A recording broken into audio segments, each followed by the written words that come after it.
우리에게 주시는 하나님의 말씀은 민수기 10장 1절에서 10절 말씀입니다. 여호와께서 모세에게 말씀하여 이르시되 은 나팔 둘을 만들되 두들겨 만들어서 그것으로 회중을 소집하며 진영을 출발하게 할 것이라. 나팔 2개를 불 때에는 온 회중이 회막 문 앞에 모여서 내게로 나아올 것이요 하나만 불 때에는 이스라엘의 천부장된 지휘관들이 모여서 내게로 나아올 것이며 너희가 그것을 크게 불 때에는 동쪽 진영들이 행진할 것이며 2번째로 크게 불 때에는 남쪽 진영들이 행진할 것이라. 떠나려 할 때에는 나팔 소리를 크게 불 것이며 또 회중을 모을 때에도 나팔을 불 것이나 소리를 크게 내지 말며 그 나팔은 아론의 자손인 제사장들이 불지니 이는 너희 대대의 영원한 율례니라. 또 너희 땅에서 너희가 자기를 압박하는 대적을 치러 나갈 때에는 나팔을 크게 불지니 그리하면 너희 하나님 여호와가 너희를 기억하고 너희를 너희의 대적에게서 구원하시리라. 또 너희의 희락의 날과 너희가 정한 절기와 초하루에는 번제물을 드리고 화목 제물을 드리며 나팔을 불라. 그로 말미암아 너희의 하나님이 너희를 기억하시리라. 나는 너희의 하나님 여호와니라.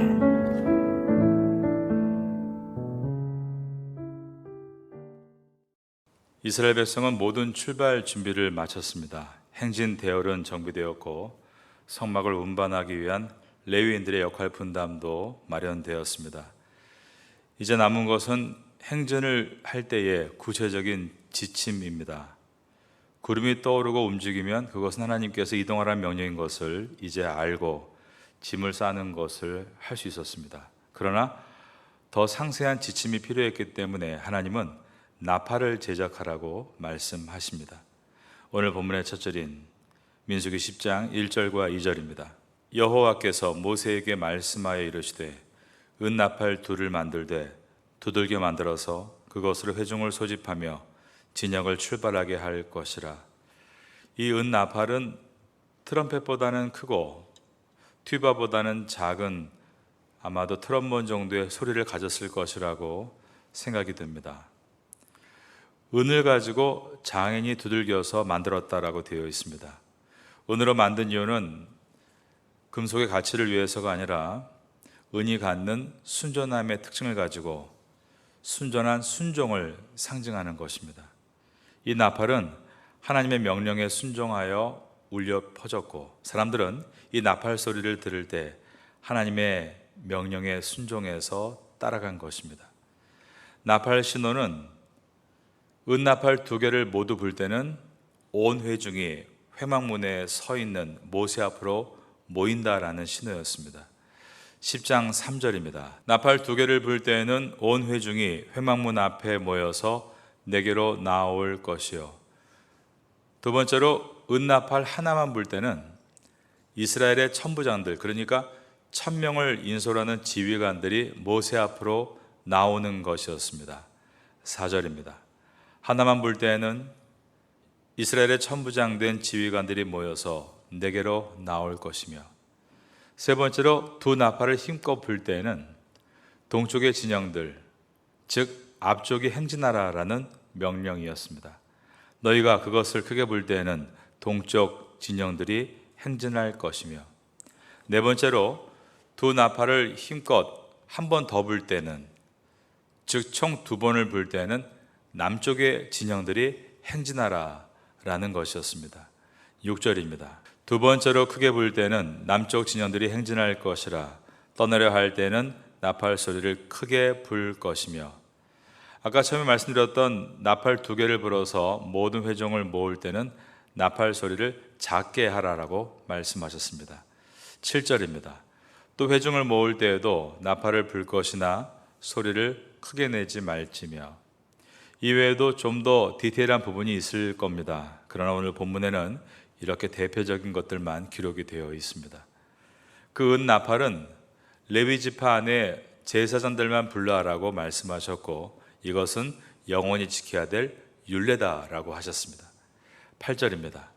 그 나팔은 아론의 자손인 제사장들이 불지니 이는 너희 대대의 영원한 율례니라. 아래 10절을 보면 각 절기와 매달 첫날인 초하루에 나팔을 불라라고 하셨습니다.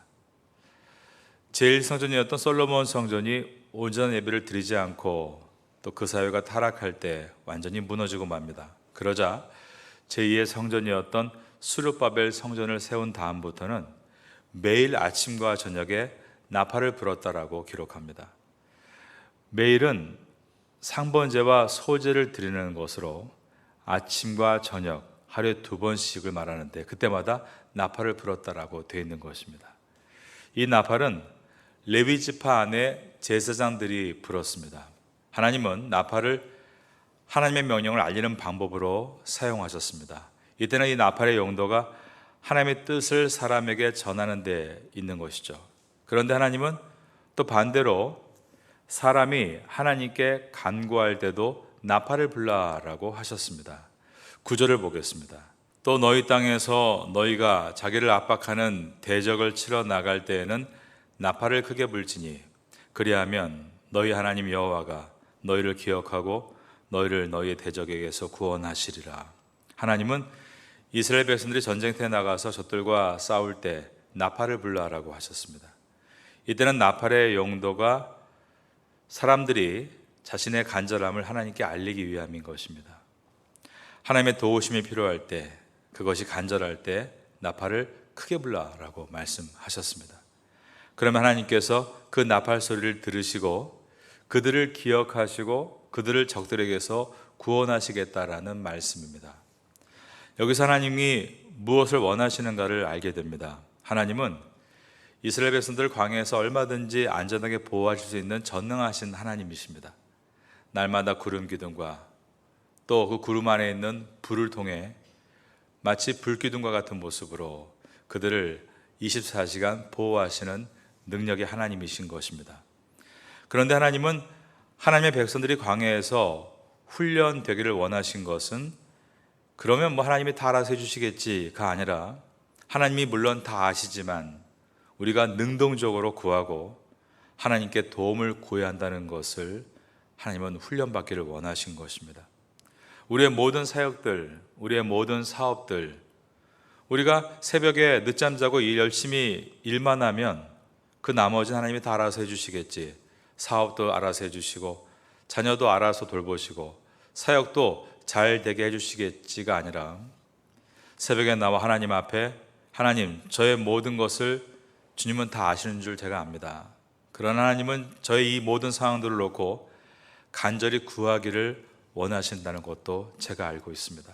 구하지 않는다면 깨달을 수 없는 것들이 있기에 하나님은 오늘도 저에게 간절히 구하라고 하나님 앞에 기도의 나팔을 불라고 저를 불러주시는 줄 믿습니다. 이렇게 우리가 간구하심을 배우라고 하시는 것입니다. 우리는 하나님께서 우리의 상황을 모르실까 봐 그 상황을 하나님께 설명하기 위해 기도하는 것이 아닙니다. 하나님은 이미 우리의 상황을 우리보다 더 잘 알고 계십니다. 그런데 하나님은 왜 우리에게 간절히 기도하라고 말씀하시는 것일까요?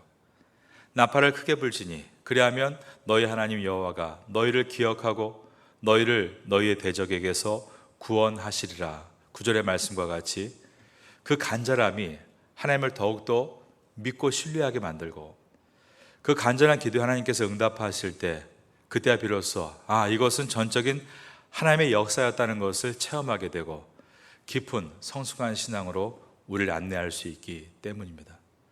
나팔을 부는 것이 곧 기도인 것을 기억하고 하나님 앞에 기도의 나팔을 부는 나팔수가 될 수 있기를 예수님의 이름으로 축원합니다.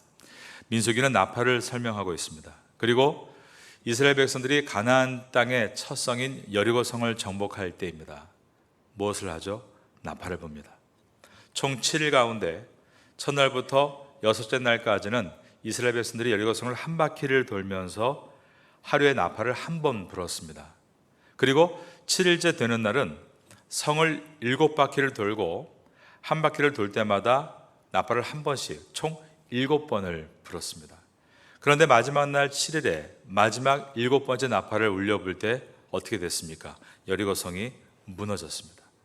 여기서의 나팔은 대적의 권세를 무너뜨리는 나팔입니다. 가나안의 성문을 무너뜨린 여리고성 함락에서 7 제사장들이 불었던 7 나팔은 이 세상의 마지막에 이 땅의 권세를 무너뜨리시고 성도들의 가나안 땅인 하나님의 나라에 들어가게 하시는 것을 상징하고 있습니다. 그러므로 요한계시록에는 세상의 마지막에 7 천사가 나팔을 부는 나팔이 들어있는 것입니다. 마지막 7번째 나팔을 불 때 여리고성이 무너진 것처럼 요한계시록에는 마지막 7번째 천사가 나팔을 불 때 적그리스도와 그와 함께한 자들은 영원히 멸망을 당하고 세상 나라가 우리 주와 그리스도의 나라가 되어 세세토록 왕노릇하게 될 것이다 라고 말씀합니다. 우리 한번 요한계시록 11장 15절을 열어보겠습니다. 7째 천사가 나팔을 불매 하늘에 큰 음성들이 나서 이르되 세상 나라가 우리 주와 그의 그리스도의 나라가 되어 그가 세세토록 왕노릇 하시리로다 하니 7째 천사가 나팔을 불매라고 되어 있습니다. 그때 하늘에 큰 음성들이 나서 이르되 세상 나라가 우리 주와 그의 그리스도의 나라가 되어 그가 세세토록 왕노릇 하시리로다 라고 말씀합니다. 나팔은 복음을 상징합니다. 그것은 바로 나팔의 성격이 복음과 같다는 것에 있습니다. 나팔이 울려 퍼지면 하나님께서 자기의 백성들을 기억하사 대적의 손에서 백성들을 구원하시고 백성들의 원수를 심판하십니다.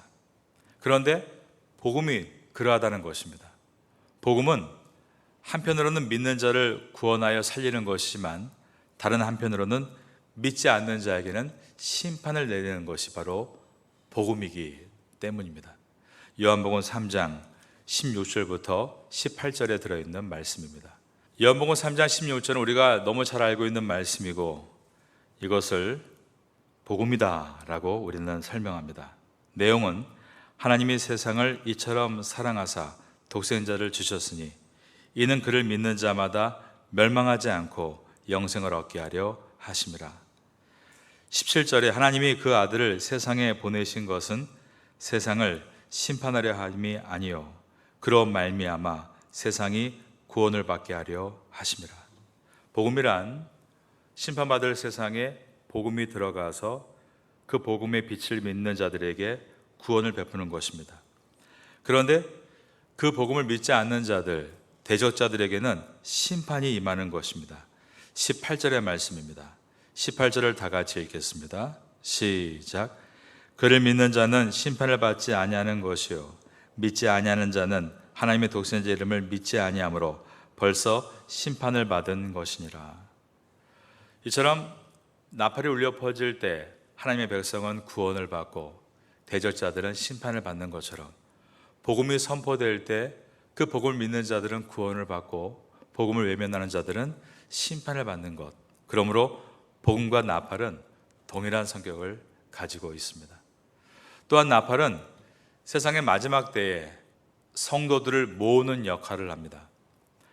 마태복음 24장 29절로 31절에 들어있는 말씀입니다.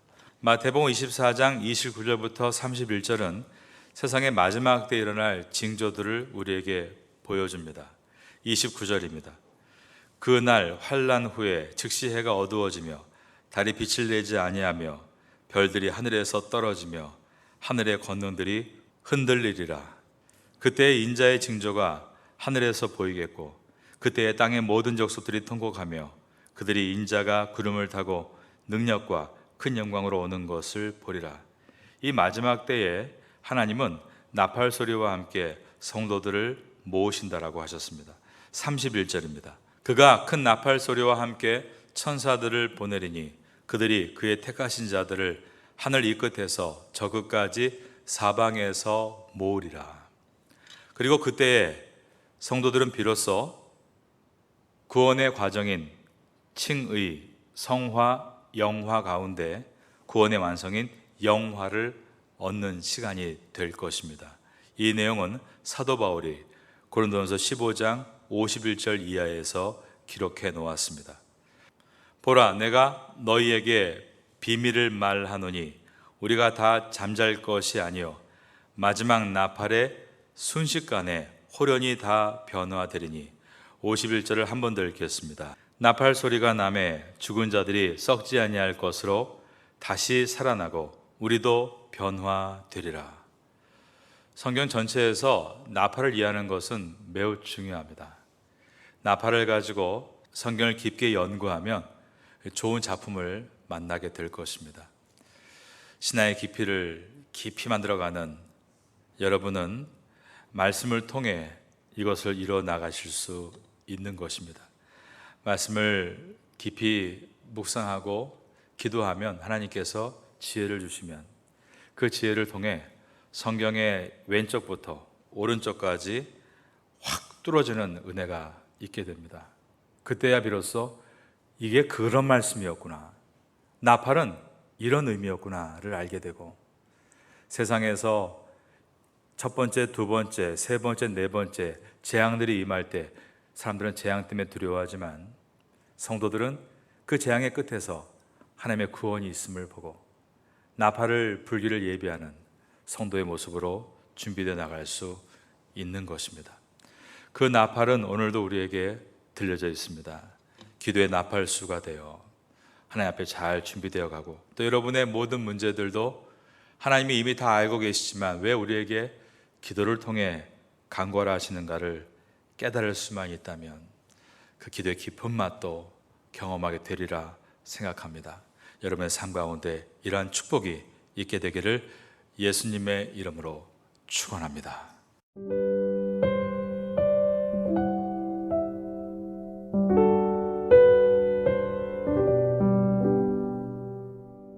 지금은 함께 기도하는 시간입니다. 4월 공동 기도 제목은 첫째, 선교를 위해 기도하는 교회가 되게 하소서. 둘째, 이 지역 교회들의 필요함을 채워주는 교회가 되게 하소서. 셋째, 지역사회를 섬기는 교회가 되게 하소서. 넷째, 태국 목회자들과 한국 선교사들을 후원하는 교회가 되게 하소서. 말씀을 붙잡고 기도하는 귀한 시간 되시기를 소망합니다.